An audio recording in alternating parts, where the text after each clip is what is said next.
Hello everyone, welcome to నాటు village cooking. ఈరోజు recipe carrot rice. ఈ క్యారెట్ రైస్ పిల్లలకి లంచ్ బాక్స్ కోసం సింపుల్గా ఎలా చేసుకోవాలో ఇప్పుడు చూద్దాం. దీనికోసం ముందుగా స్టవ్ ఆన్ చేసి ప్యాన్ పెట్టి అందులో 1 టేబుల్ స్పూన్ నూనె వేసుకోవాలి. నూనె వేడయ్యాక 1 టీ స్పూన్ ఆవాలు వేసి అవి చిటపటలాడిన తర్వాత అందులో కొద్దిగా కరివేపాకు, కట్ చేసి పెట్టుకున్నటువంటి 3 పచ్చిమిర్చి, 1 ఉల్లిపాయను కూడా వేసి కొద్దిగా కలర్ మారే వరకు వేయించుకోవాలి.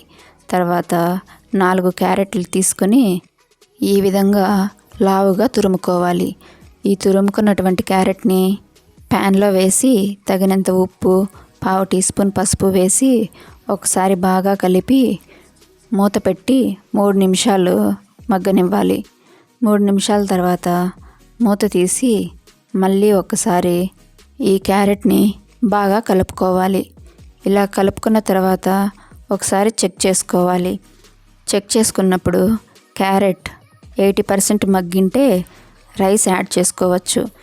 ఈ క్యారెట్ 50% మాత్రమే మగ్గింది కాబట్టి ఇప్పుడు మూత పెట్టి మరో 3 నిమిషాల పాటు మగ్గనివ్వాలి.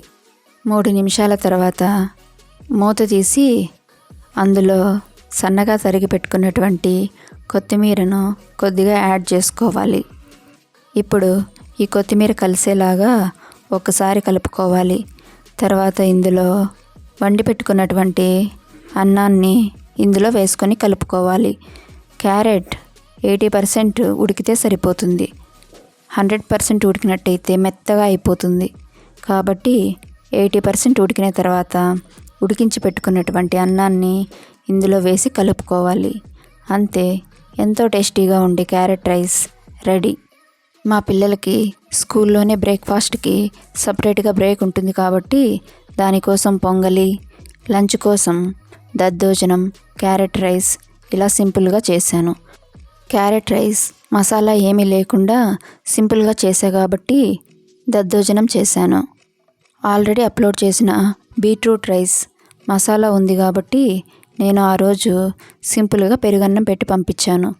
ఈరోజు క్యారెట్ రైస్లో మసాలా ఏమి లేదు కాబట్టి పెరుగన్నం, దద్దోజనం చేసి పంపాను. బీట్రూట్ రైస్, దద్దోజనం సింపుల్గా ఎలా చేసుకోవాలో చూడాలనుకుంటే ఆ వీడియోస్ డిస్క్రిప్షన్లో ఇస్తా, ఒకసారి చెక్ చేయండి. ఈ వీడియో కానీ నచ్చినట్టయితే లైక్ చేయండి, మీ ఫ్రెండ్స్ అండ్ రిలేటివ్స్కి షేర్ చేయండి. మరిన్ని వీడియోస్ కోసం ఈ ఛానల్ సబ్స్క్రైబ్ చేసుకోండి. Thanks for watching.